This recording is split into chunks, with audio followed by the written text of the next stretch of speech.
మంచి విషయమే మాట్లాడాల్సిందిగా ఆహ్వానిస్తున్నాం.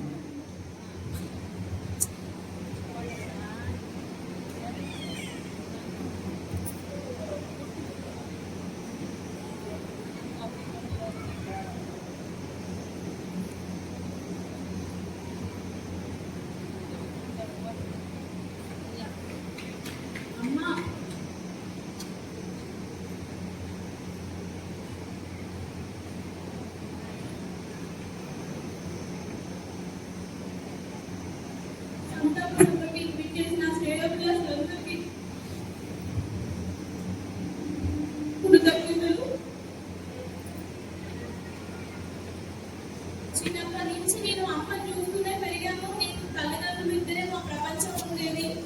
మిగతా వాళ్ళు మాకు పెద్దగా పరిచయం లేదు. ఎందుకంటే కులాంతర వివాహాలు కాబట్టి మీరు వాటన్నింటినీ ముందు వదిలేసి మేము ముందుకు సాగాలి, పెద్ద ప్రయోజకులు అవ్వాలని చెప్పేసి చదువు ఒక్కటే, ఈ సమాజాన్ని మనం గెలవాలి అంటే చదువు ఒక్కటే మనకు ముందు. ఏదున్నా సరే, ఎన్ని ఆస్తులున్నా కూడా కొండైనా తిని కూర్చుంటే కరిగిపోతుంది అని చెప్పేసి ఎప్పుడు మా అమ్మ అనేది. సో నేను కష్టపడి మా అమ్మ అనుకున్నట్టుగానే, మా తల్లిదండ్రులు అనుకున్నట్టుగానే నేను మా చెల్లి చదువుకోవడం జరిగింది. ఎన్ని కష్టాలు ఉన్నా కూడా ముందుకు వాళ్ళు మాకు ఏ కష్టము చూపించలేదు. ముందుకు వెళ్ళాలి, చదవాలి అని చెప్పేసి మాకు ఎప్పుడు ప్రోత్సహించేవాళ్ళు. సో నేను ఎంబీబీఎస్ చదివి రాగానే మా అమ్మ ముందుగా ఏమనిందంటే, ఇప్పుడు ఈ సమాజంలో నేను వదిలేస్తున్నా, ఈ సమాజంలో నువ్వు ఉన్న సమతుల్యతలని నువ్వు కాపాడుకుంటూ ఆ విలువలను కాపాడుకుంటూ వెళ్ళాలి, కానీ దాన్ని నాశనం చేయడానికి మాత్రం నువ్వు ట్రై చేయొద్దు. నువ్వు అలాంటివి ఏం చేయవు అని చెప్పేసి అనుకుంటున్నా. నువ్వు ఉన్న ప్రజలకి సేవ చేయి, వాళ్ళే నిన్ను గుండెల్లో పెట్టుకొని చూస్తారు అని చెప్పేసి ఇది ఒకటే మాట చెప్పేది. ఎన్ని నెగిటివ్లు ఉన్నా కూడా నువ్వు పాజిటివ్ గానే ఉండాలి. వాళ్ళు ఎంత ప్రెజర్ తో మాట్లాడుతున్నారు అనేది నువ్వు ఆలోచించాలి. ఎందుకంటే ఒక పేషెంట్ నీ దగ్గరకు వచ్చినా, ఒక మనిషి నీ దగ్గరకు వచ్చినా కూడా వాళ్ళు ఎన్నో అనుభవించి నీ దగ్గరకు వస్తారు. సో నువ్వు అవన్నీ ఏంటంటే నువ్వు మనసును తీసుకోకుండా నువ్వేం అడ్వైజ్ చేస్తావు, నువ్వు ఎలాగ వాళ్ళ వెన్నుదట్టేసి ముందుకు నడిపిస్తావు అనేది చూడాలి. పాజిటివ్ గా ఆలోచించాలి, పాజిటివ్ గానే మాట్లాడాలి వాళ్ళతో. కానీ నీ ఫ్రస్ట్రేషన్ వాళ్ళ మీద వేసి వాళ్ళని ఇంకా బాధావంతులను చేసేసి పంపించొద్దు.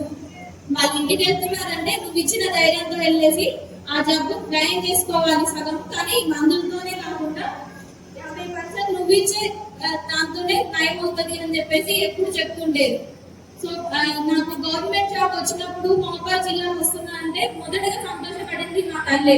ఎందుకంటే మా అమ్మకి ఎంతో ఇష్టమైన గ్రామాలైనా ఆదివాసీ గ్రామాలకి నేను వెళ్తున్నానంటే చాలా ప్రోత్సహించింది. నా తండ్రితో పాటు చాలా ప్రోత్సహించి 70 కిలోమీటర్ల 30 కిలోమీటర్ల వరకు బస్సే ఉండాలంటే నువ్వు వెళ్ళు, నువ్వు ఒక 1 మంత్ వెళ్ళు, వాళ్ళే నీ గుండెల్లో పెట్టుకొని వాళ్ళే ఎలా వెళ్ళాలో దారి చూపిస్తారు, నువ్వేం దారి ఎత్తుకోని అవసరం లేదు అని చెప్పేసి అనింది అమ్మ.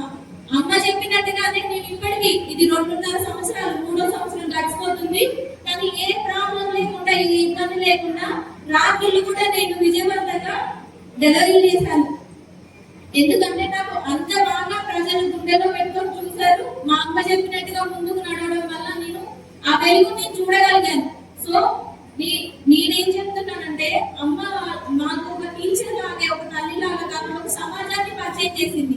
టీచర్ ఏంటంటే స్కూల్లో పాఠాలు మాత్రమే చెప్పగలుగుతారు, కానీ ప్రాక్టికల్ గా మనకి ఏమి చూపించలేదు, మనం చూపించలేము, ఊహించుకుంటాము. కానీ తన ఒళ్ళో కూర్చోబెట్టుకొని తన ప్రపంచాన్ని చూపించింది. ఎన్నో మహాసభలకు తీసుకెళ్ళింది మమ్మల్ని. తీసుకెళ్లి ప్రతి ఒక్కరిని, ప్రతి పెద్ద పెద్ద నాయకుల్ని మన జీవిత చరిత్రలో చెప్పడం జరిగింది. గడిచిన 6 నెలలలో తను మంచాల్లో పడినా కూడా ఆ 4 గోడలపై పరిమితం కాలేదు మా అమ్మ. ఆ 4 గోడలలో కూడా బయట నుంచి ప్రపంచాన్ని నా నుంచి, నా తండ్రి నుంచి కనుక్కొని మరీ ప్రపంచాన్ని చూసింది తన కళ్ళతో. ఏమైంది ఏంటనేది బేగంగా చరిత్ర రీసెంట్ గా చనిపోయారు సంవత్సరం క్రితము. ఆవిడ చరిత్ర చదివి కూడా మాకు సాయంత్రాలు వచ్చేసి చెప్పేది. పొద్దున్నే కాగానే 6 గంటలకి ఆమెకు పేపర్ కావాలి. ఆ పేపర్ చదివితేనే దాంట్లో ఉన్న న్యూస్ మాకు చెప్పేది. మీరు హడావిడికి వెళ్తున్నారు, ప్రపంచంలో ఏం జరుగుతుందనేది తెలియట్లేదు, ఏదో మూడంగా వెళ్ళిపోతున్నారు, మీరు ప్రాక్టికల్ గా ఒక రోబోటిక్ లైఫ్ అనేది అనుభవిస్తున్నారు. కానీ మీకు ఏం జరుగుతుంది, ఎవరు ఏం కష్టపడుతున్నారు, ఎవరు ఎలా చేస్తున్నారు, ఎంత అభివృద్ధి చెందింది సమాజం అనేది, ఎలా వెళ్తుంది, ఏ వైపు వెళ్తుంది, స్త్రీలకు ఎలాంటి న్యాయాలు జరుగుతున్నాయి, అన్యాయాలు జరుగుతున్నాయి అని చెప్పేసి అవన్నీ ఏంటంటే మాకు సాయంత్రం రాగానే ఆమె పూస కూర్చున్నట్టు చెప్పేది. ఏం చదివాను నేను, దానివల్ల నాకు ఏం తెలిసింది, ఎన్ని కష్టాలు పడ్డారు, గొప్ప గొప్ప నాయకులు ఎలా కష్టాలు పడ్డారు, అయినా కూడా ఎలా అధిరోహించారు, గొప్ప గొప్ప పదవులను ఎలా అధిరోహించారు, వాళ్ళు ఎలా గొప్ప వాళ్ళు అయ్యారు అనేది ఖచ్చితంగా మాకు ఏంటంటే కూర్చోబెట్టి చెప్పేది. మీరు ఒకవేళ కూర్చోము అన్నా కూడా తినేటప్పుడైనా కనీసం వింటారని చెప్పేసి తను మీకు ఎంత ఎరిగిట్ అయినా పాజిటివ్ వేలోనే చెప్పేది. తను ఒక పాఠంలాగా కాకుండా ఆడుతూ పాడుతూ ఒక ముచ్చట్లాగా చెప్పేది మా అమ్మ.